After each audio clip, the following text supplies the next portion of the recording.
تعالی وسلم.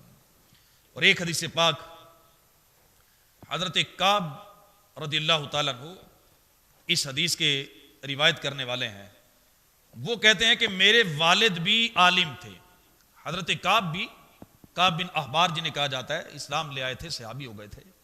یہ یہودیوں کے بہت بڑے عالم تھے اور کہتے ہیں کہ میرے والد بھی بہت بڑے عالم تھے یہودیوں کے. انہوں نے بھی کتابیں بڑی پڑھ رکھی تھی.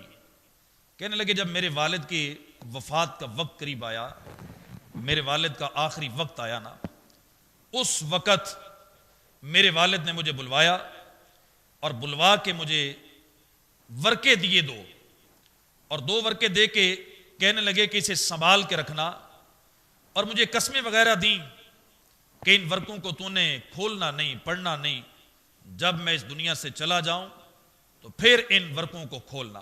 اور کہتے ہیں کہ جو کچھ حضرت موسیٰ پر اترا تھا اس وقت زمانے کے ہر بندے سے زیادہ میرے والد کو یاد تھا، اور انہوں نے ہر بات مجھ سے کہہ دی تھی، مجھ سے کوئی چھپایا نہیں تھا. کوئی علم ایسا مجھ سے نہیں چھپایا تھا جو حضرت موسیٰ علیہ السلام پر نازل ہوا تھا. حضرت کعب کہتے ہیں کہ دو ورقے انہوں نے دیے اور کہا کہ بیٹے ان کو اس وقت تک کھولنا نہیں جب تک میں دنیا سے چلا نہ جاؤں، اور اس کے اندر وہ علم ہے جسے دنیا نہیں جانتی، یا وہ میرے سینے میں ہے یا آج میں تجھے دے کے جا رہا ہوں. تو حضرت کعب کہتے ہیں کہ میں نے اپنے والد کی خدمت کی اور خدمت کرتا رہا. میرے والد اس دنیا سے چلے گئے. پھر انہوں نے جو نشانی بتائی تھی کہ کہاں پہ میں نے ورقے رکھے ہیں، میں نے وہ محراب کھولا، طاق توڑا، دیوار کا گارا ہٹایا، میں نے اس محراب کو توڑا، اس میں سے وہ دو ورقے نکلے تو میں نے ان کو پڑھنا شروع کیا. وہ جو پہلی کتابوں کی باتیں ان ورقوں کے اندر لکھی تھیں وہ حضرت کعب رضی اللہ تعالیٰ عنہ بیان کریں اس حدیث کے اندر. کہتے ہیں کہ ان ورقوں کے اندر لکھا تھا محمد الرسول اللہ صلی اللہ تعالیٰ علیہ وسلم.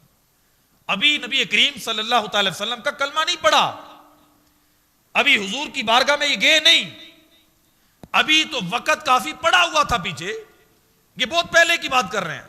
کہتے ہیں اس کے اندر لکھا تھا محمد الرسول اللہ خاتم النبیین لا نبی بعدہ، کہ محمد اللہ کے رسول ہیں اور ایسے رسول ہیں کہ وہ خاتم النبیین ہیں، اور ان کی ایک نشانی یہ بھی ہے کہ ان کے بعد کوئی نبی نہیں آئے گا. یہ پہلی کتابوں میں لکھا تھا. کہتے ہیں آگے آگے میں پڑھتا گیا، لکھا تھا مولدہ بمکہ، مکے میں وہ پیدا ہوں گے، ومہاجرہ بطیبہ، طیبہ کی طرف وہ ہجرت کریں گے، لا فظ ولا غلیظ، ان کا مزاج بھی سخت نہیں ہوگا، تند خو بھی نہیں ہوں گے، ولا سخاب فی الاسواق، وہ بازاروں میں اونچی آواز کر کے شور بھی نہیں کریں گے، وَيُجْزِي بِالسَّيِّئَةِ الْحَسَنَةِ، اس نبی کی شان یہ ہوگی کہ جو ان کے ساتھ برائی کرے گا وہ اسے برائی کا بدلہ اچھائی سے عطا فرمائیں گے. ان کی سیرت کیا ہوگی؟ یعفو ویصفح، وہ لوگوں کو معاف کر دیا کریں گے، ظالم کو معاف کر دیں گے. امتہ الحمادون، اور فرمایا کہ ان کی امت کا نام امت حمادون ہوگا. حمادون کا مطلب یہ ہے کہ وہ امت ہماری، اب شان کہہ لیں، شان ہی بیان کی جا رہی ہے، یہ ہم لوگوں کی شان تورات کے اندر بیان کی جا رہی ہے کہ اس نبی کے امتی جو ہوں گے انہیں امت حمادون، وہ ہر حال میں اللہ کا شکر ادا کریں گے، نہ شکری نہیں کریں گے. انہیں تکلیف بھی پہنچے گی، غم بھی پہنچے گا، دکھ بھی پہنچے گا، لیکن وہ ہنس کے ہر دکھ کو برداشت کیا کریں گے. وہ خالق کائنات کی بارگاہ میں شکوے نہیں کریں گے، وہ اللہ کی بارگاہ میں التجائیں اس طرح کے نہیں کریں گے کہ اللہ کی بارگاہ میں اعتراض کریں گے. وہ خالق کے ہر دکھ پر صبر کریں گے، خالق کی طرف سے ہر آزمائش پر صبر کریں گے، اللہ کی طرف سے آنے والے ہر امتحان میں صبر کریں گے. یہ ان کی شان ہوگی.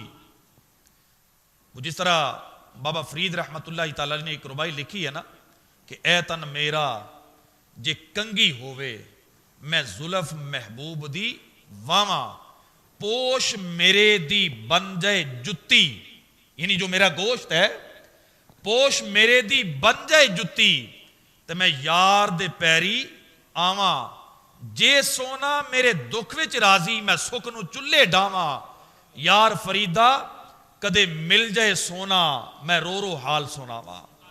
یعنی بندہ مومن کی یہ شان تورات کے اندر لکھی گئی ہے کہ یہ امت حمادون ہے، یہ اللہ کی بارگاہ میں شکوے نہیں کریں گے، اور ان کی شان یہ ہے کہ تذلل السنتہم بالتکبیر، ان کی زبانوں پر اللہ اکبر جاری رہے گا۔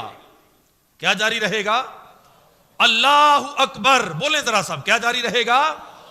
اللہ اکبر، یہ اللہ کی تکبیر بلند کریں گے۔ یہ بندہ مومن کی شان ہے یار، اپنی زبان کو اس ذکر سے تر رکھیں گے۔ یغسلون فروجہم، یہ استنجا کریں گے، یہ بھی ان کی شان ہے، پہلی امتوں میں یہ شان نہیں تھی۔ یعتذرون علی اوساطہم، یہ اپنی کمروں پر تہمد یا شلوار باندھیں گے، نیکریں پہن کے بازاروں میں نہیں گھومیں گے۔ یہ امت محمدیہ کی شان تورات کے اندر لکھی ہے۔ اناجیلہم فی صدورہم، اور ان کی ایک بہت بڑی شان یہ ہوگی جو پہلے کسی امتی کو نہیں ملی، وہ یہ کہ یہ اپنے نبی پر اترنے والی قرآن کو اپنے سینوں میں حفظ کیا کریں گے، ان کی امت میں حافظ ہوں گے۔ وَتَرَاحُمُهُمْ بَيْنَهُمْ تَزَاحُمَ بَنِي الْأُمِّ، اور ان کا آپس میں پیار ایسے ہوگا، ایسے یہ آپس میں محبت کر رہے ہوں گے، ایک مشرق میں مسلمان ہے ایک مغرب میں ہے، لیکن محبت ایسے ہوگی جیسے دو سگی ماں کے بیٹوں میں محبت ہوتی ہے، آپس میں بھائی بھائی ہوں گے۔ اور فرمایا وَهُمْ أَوَّلُ مَنْ يَدْخُلُ الْجَنَّةَ يَوْمَ الْقِيَامَةِ مِنَ الْأُمَمِ، یہ کیسی شان ہے؟ فرمایا کہ ان کی شان یہ ہے قیامت کے دن اللہ پاک ساری امتوں سے پہلے اپنے نبی کی امت کو جنت میں داخل فرمائے گا۔